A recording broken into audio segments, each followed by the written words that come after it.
just found this absolutely gorgeous baboon spider. Not too sure what species it is, but the worst thing that can happen, a very painful bite. Some cases with some baboon spiders you might get diarrhea, you might be in a lot of pain, stiffness in the bite side, but it's not considered deadly, just a painful bite. But usually they would lift up the front part of the feet or the legs to tell you they're about to bite, don't come closer. So it's very calm at the moment. They're actually called baboon spiders because underneath their feet it kind of resembles the foot structure of a baboon itself. So it's quite interesting. Now, cool thing about baboon spiders, they're considered old world tarantulas.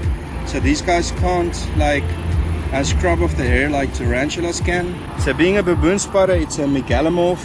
So the fang structure goes up and down, unlike your araneomorph spiders which bite to the side. So they usually make these beautiful tunnels, and then I just wait for any prey to enter the tunnel, which I will quickly grab and inject with some neurotoxins. Isn't this a beautiful spider? Hi guys, so we just managed to catch this spotted sand lizard, Pedoplanus lineosolata. Absolutely beautiful guy. Look at his beautiful spots on the side of its body, beautiful stripes on the back. Look at me jumping on my finger. Very hard to catch these guys. Awesome. What's up guys? So we just managed to catch this beautiful little southern rockagama. It's a male, but it's not in its full coloration yet. As you guys can see, I have this beautiful bluish throat and orange tail, but they get much brighter than this, so hopefully we can find a fully colored one. Then I'll show you guys how that one looks. But yeah, I was just chilling here on the rocks, getting some morning sun. Very beautiful guys. We'll see what else we can find. So we just found this Cape Crag lizard, Pseudocodylus Microlipidotis. Absolutely beautiful little guy, look at that. Beautiful coloration. Now these guys usually stay in between rocks and crags. Sometimes very hard to get them out.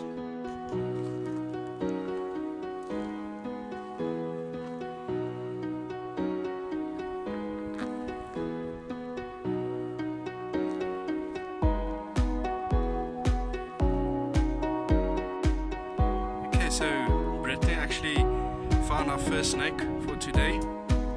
It's a common slug eater, Lutrix. They exclusively eat snails and slugs, hence the name slug eater. Okay guys, so we found quite a lot of these pygmy geckos, Gorgia huberi, resting on restio clumps or restio grasses. So they're quite abundant in this area here in Hermanus. They're absolutely stunning little geckos. So we just spotted this beautiful angular tortoise, Shiracina lobulata. Now this is a male. As you guys can see, this guy has a really long gular shield tip over the rival males. Okay, so we only managed to find this one Cape Dwarf Chameleon sub-adult. A very beautiful little guy. And now we're on our way to Swellendam to see what we can find over there. Have a look at that cute little guy. The Cape Dwarf Chameleon, what a beauty.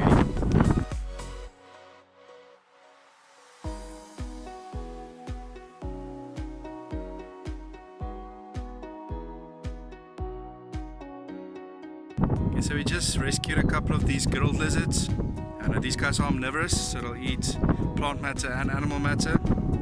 But unfortunately they live here next to the road, so a lot of them are roadkill. But hopefully this guy will survive and thrive. Okay, so we found these two beautiful Cape burrowing skinks, Acanthias meleagris.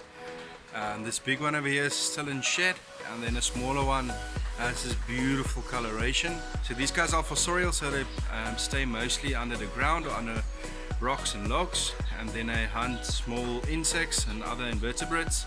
The Cape thick-tailed scorpion, which is Parabuthus capensis. Absolutely beautiful guy. Sorry for the strong wind, so the quality of this video won't be too great, but I just needed to show you guys how beautiful this little guy is.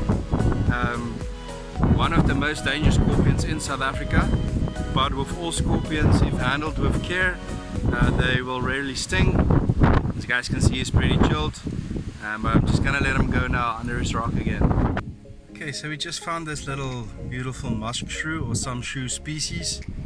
Still a youngster, they get about twice this size, but they are mainly fossorial, living under rocks and logs, feeding off all types of invertebrates.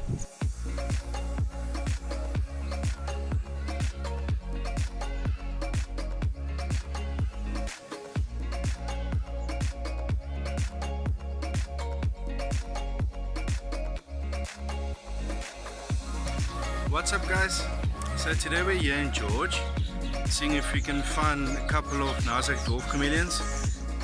So we just found this beautiful sub-adult, absolutely gorgeous. Now a cool thing about chameleons, they have prehensile tails, which kind of acts as an extra limb. They have telescopic tongues, which can shoot out and catch prey up to twice their body length. As well as they have independent eyes, so one eye can look at a possible predator while the other eye can look at possible prey. So they're absolutely beautiful animals. Now chameleons don't actually change color to blend in, they rather change their color according to their mood, temperature, whether there's a rival male or female, and other external factors. But isn't this a beauty?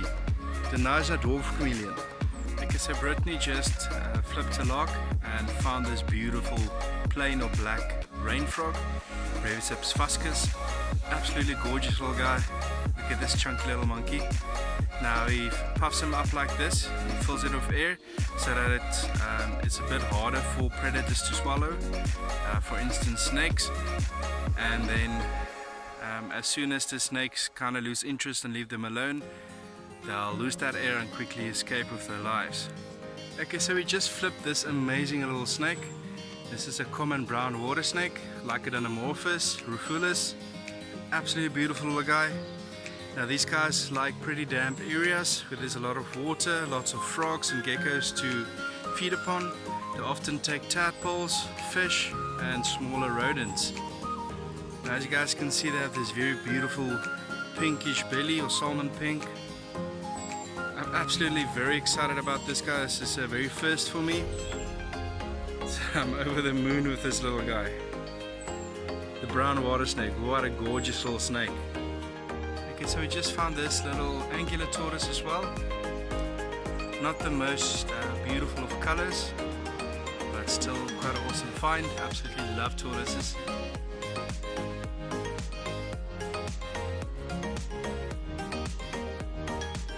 What's up guys? So we just found this massive leopard tortoise male, Microlipidotis. This is one of the biggest specimens I've ever seen in the wild. Absolutely stunning. I'm over the moon. Have a look at that beautiful head. Now this guy's probably close to 70 years plus, maybe even 100 years mark. Absolutely beautiful. I really love leopard tortoises. What a stunning specimen. Just gonna let him go now.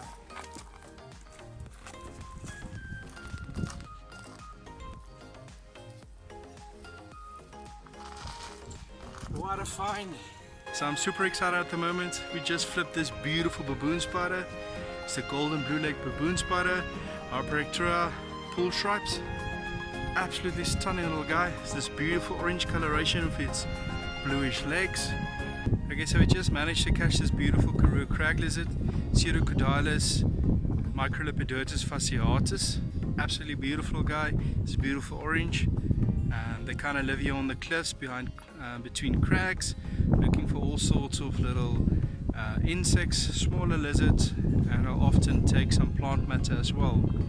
An absolutely beautiful little guy, the crag lizard. So we just caught this Cape Coral lizard, Untitled. Very beautiful little guy. These guys are quite flat and they live in crevices in between rocks. Extremely hard to get them out. So normally I just leave them be if I can't manage to catch them outside of the crevices, because you might end up hurting them while they're inside. Okay, so we just found this beautiful baby Kinexus Lupatiana, Microlipidotis hinchback tortoise. These are very beautiful little guys, looking sticking out his head. Now this is a juvenile, they're a little bit smaller as hatchlings, but they kind of reach this size as an adult. Now these guys are actually omnivorous, so they'll eat quite a lot of plant matter, succulents, but the cool thing about these species, they also eat millipedes and all sorts of other insects to get some protein, and are often on bones for calcium, as most tortoises will do.